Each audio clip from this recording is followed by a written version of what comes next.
Actually, Lakay, si Sergeant Gutesa ang lumapit sa akin. Okay. Inilapit ng isang kaibigan, tapos nung magkita kami, nagkwento siya.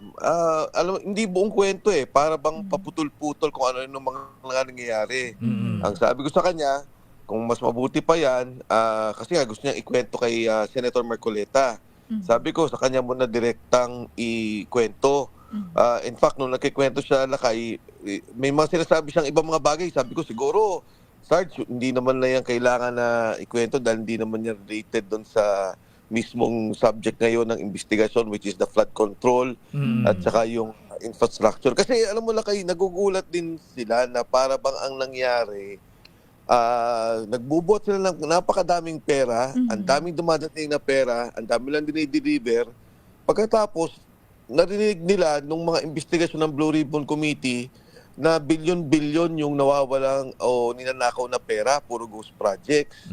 Ang pagkakaalam ko nga, yung iba sa kanila binaha pa. So talagang mainit ang ulo.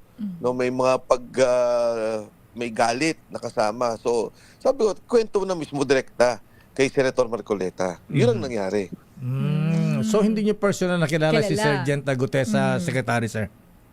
Kilala ko yung sundalong kaibigan na nagpakilala. So parang mutual friend po ang nag-connect sa inyo kung para po itong si Sergeant Gutesa ay makalapit sa inyo at kayo naman po ang nag-recommend kay Senator Marcoleta.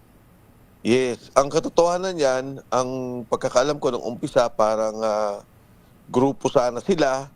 Pero nung mag-usap nga sila ni Senator Marcoleta, sabi ni Senator, mauna ka na para maganda yan, magsalita ka na, tapos yung mga kasama mong gusto magsalita, edi lumabas na lang sila later on. Kasi parang ang banggit sa akin ni Senator Marcoleta nung kami dalawa, minsan sabi niya mahirap yung marami kaagad dahil pag nag-iba-iba kwentuhan yan at hindi na magiging maayos, baka lalong guluhin.